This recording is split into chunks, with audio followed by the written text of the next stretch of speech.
Hello students, I am Shweta, your maths teacher. Last class में हमने quadrilateral के कुछ टाइप समझे थे और उसकी प्रॉपर्टीज समझी थी और उससे रिलेटेड 2 क्वेश्चंस हमने कर लिए थे। आज हम बाकी के क्वेश्चंस करते हैं।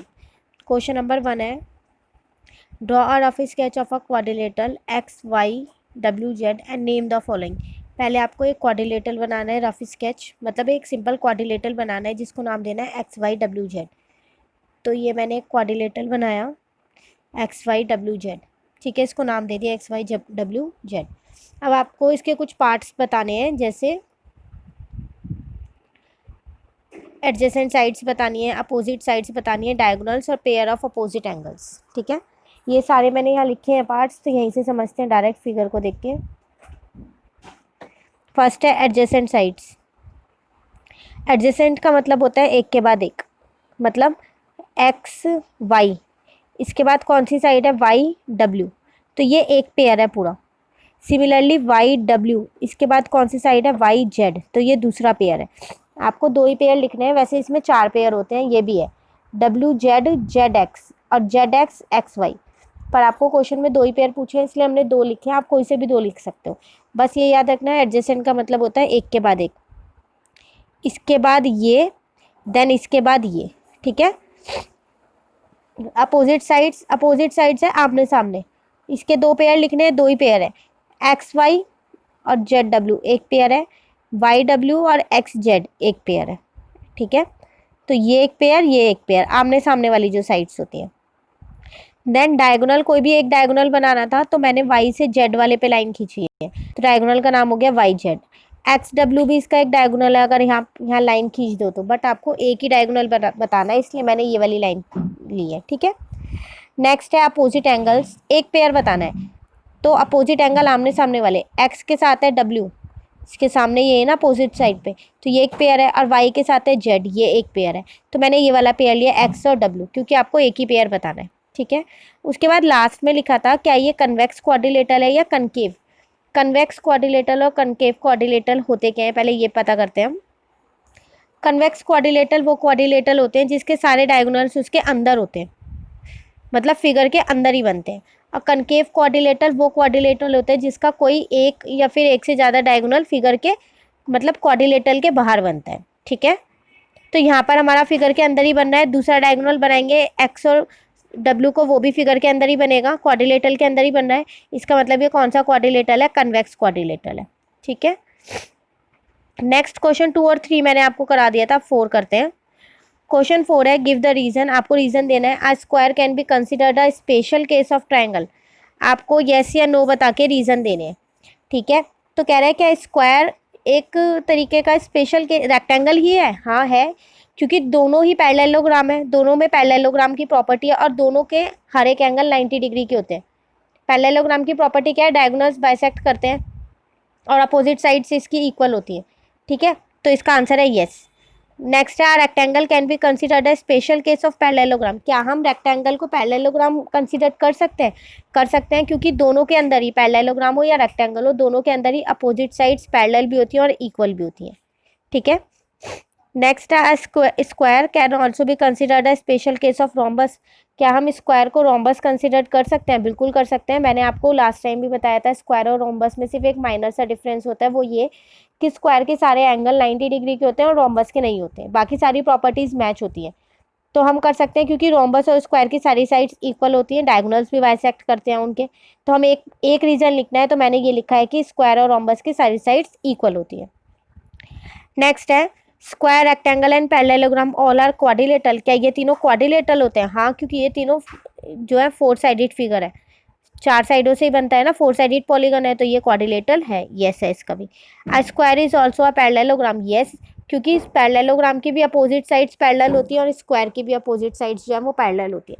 ये क्वेश्चन आप तभी अच्छे से समझ सकते हो जब आपको प्रॉपर्टीज़ याद होंगी, मैंने आपको लास्ट क्लास में कहा था आपको प्रॉपर्टीज़ याद करनी है अच्छे से, तो ये सारा पूरा क्वेश्चन प्रॉपर्टीज बेस्ड था। ठीक है, नेक्स्ट है, one of the angle of a parallelogram is 60 degree, find the measure of opposite angle, कह रहा है आपको पैरेललोग्राम का एक एंगल दे रखा है, दूसरा आपको निकालना है।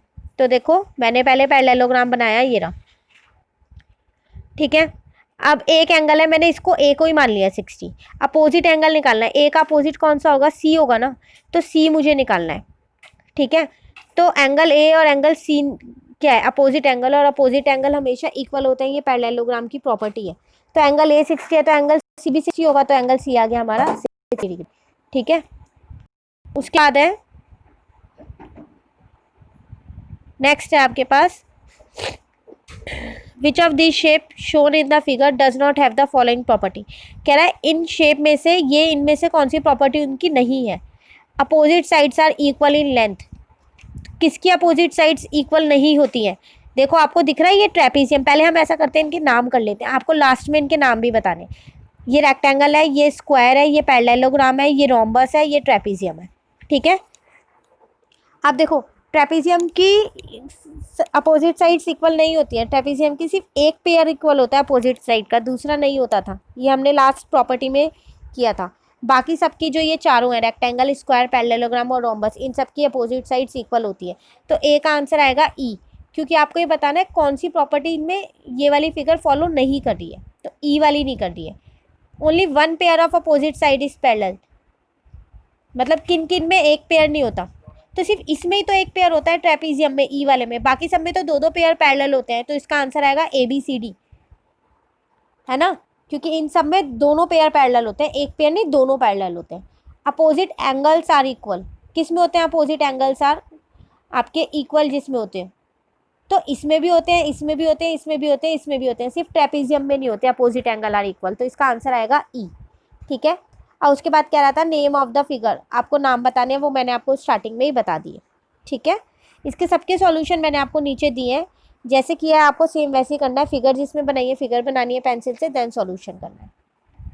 क्वेश्चन नंबर 6 की फिगर मैंने नहीं बनाई है, बट आपको बनानी है। ठीक है, मैं आज आपको नेक्स्ट टॉपिक और समझा रही हूँ, इसकी एक्सरसाइज हम नेक्स्ट क्लास में करेंगे। टॉपिक का नाम है सर्कल। सर्कल आप सब जिन्होंने 5th क्लास में भी कर रखा है, जिसको हम कंपास की हेल्प से बनाते हैं, है ना, कंपास की हेल्प से एक पर्टिकुलर सेंटीमीटर की रेडियस खोलते हैं, देन एक सर्कल ड्रॉ करते हैं।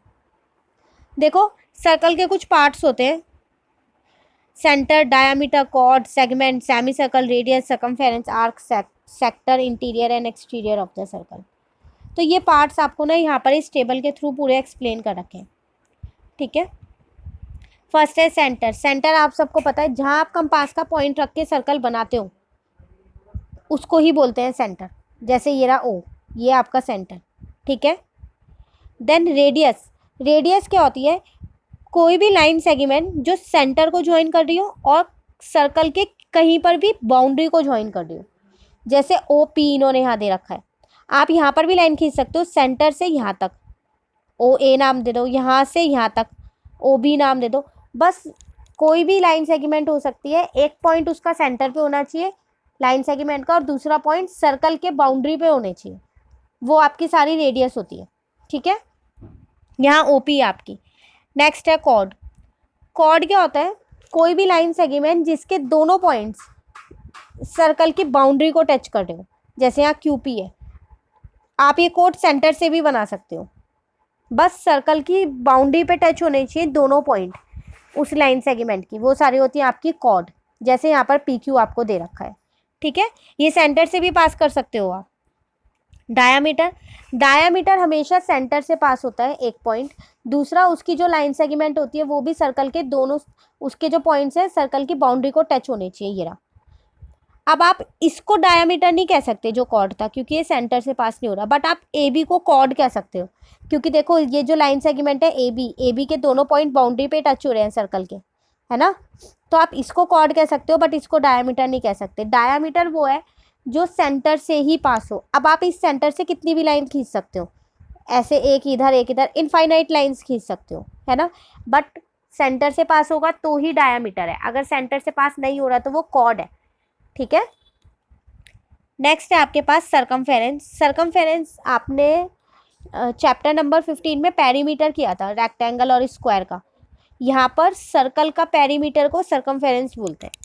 वहाँ पर तो ऐसे था ना जैसे perimeter of square, perimeter of rectangle, यहाँ भी सर्कल का पेरीमीटर निकालने के लिए एक फॉर्मूला होता है, बट यहाँ पेरीमीटर को सर्कमफेरेंस बोलते हैं। लेंथ ऑफ द बाउंड्री, देखो लिखा है यहाँ पूरा, ये वही चीज़ है, बस यहाँ नाम सर्कमफेरेंस दे दिया है, ठीक है।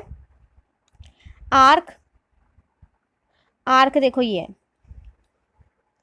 आपने जैसे ये कॉर्ड बनाई, PQ तो आपकी कॉर्ड है ना, क्योंकि ये इसकी जो लाइन सेगमेंट है ये PQ जो है बाउंड्री पे टच हो रहा है। अब आप देख रहे हो जो ये है, ये जो सर्कल बन रहा है ये है आर्क। अब एक सर्कल इस लाइन सेगमेंट के इधर भी बनना है, ये रहा ये आर्क। तो जो छोटे वाला है उसको माइनर आर्क बोलते हैं, और जो बड़े वाला होता है उसको मेजर आर्क बोलते हैं। लिखते कैसे हैं, PRQ माइनर का नाम है, PSQ मेजर का, कुछ भी नाम दे दो, बाउंड्री पे कहीं पर भी बस वो नाम लिखना है और ऊपर ऐसे आर्क का निशान बनाना है, ठीक है। नेक्स्ट है सेगमेंट। सेगमेंट होता है इसके अंदर का रीजन। आप देख लो, मैंने आपको ये बता दिया, ये वाली लाइन कॉर्ड है, और जो ये वाली लाइन है ऐसे सर्कल के इधर ये आर्क है। अब ये बीच का पोर्शन रह गया, ये होता है सेगमेंट।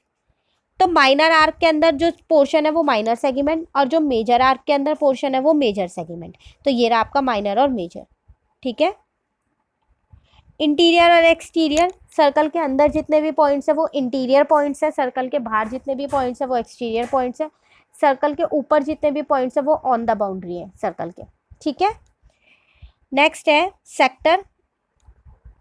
अब सेक्टर कैसे बनेगा, देखो यहाँ पर आपने सेंटर से 2 रेडियस बनाई है, ये रही। अभी मैंने आपको बताया था रेडियस क्या होती है, एक पॉइंट सेंटर पे, दूसरा पॉइंट सर्कल की बाउंड्री पे, ठीक है। तो जो ये वाला पोर्शन है, आप देख लो ये एक पोर्शन बन गया पूरा, ये माइनर सेक्टर, छोटा पोर्शन, और सेम एक पोर्शन ऐसा यहाँ भी है, ये आपका मेजर सेक्टर, ठीक है। तो 2 रेडियस के बीच में, रेडियस हो या रेडियाई, रेडियाई क्या होता है, एक वर्ड है रेडियाई। जब बहुत सारी रेडियस हो ना सर्कल में, एक से ज़्यादा, तो हम उसे रेडियाई बोलते हैं, और जब एक होती है तो ही रेडियस बोलते हैं, ठीक है। तो 2 रेडियाई के बीच में जो एरिया होता है, ये पोर्शन होता है, ये वाला स्पेस, इसको बोलते हैं माइनर सेक्टर, ठीक है। और जो ये वाला बचा ये आपका मेजर सेक्टर, ठीक है। सेमी सर्कल क्या होता है, सेमी सर्कल होता है एक सर्कल का half part, half of the circle, उसको बोलते हैं हम सेमी सर्कल, ठीक है। तो आज मैंने आपको ये सर्कल की डेफिनेशंस जो थी इसके पार्ट्स थे एक्सप्लेन कर दिए। आप इन पार्ट्स को अच्छे से पढ़ लेना, क्योंकि नेक्स्ट क्लास में जब मैं आपको 11.4 कराऊंगी ये पूरी इन पार्ट्स के ऊपर ही रिलेटेड है। अगर आपको ये पार्ट्स नहीं पता होंगे तो आप ये एक्सरसाइज आसानी से नहीं कर पाओगे, ठीक है। तो आपके पास 2 डेज हैं, आप इसको अच्छे से एक बार रिवाइज कर लेना, फिर नेक्स्ट क्लास में हम अपनी 11.4 करेंगे, ठीक है। Thank you, have a nice day.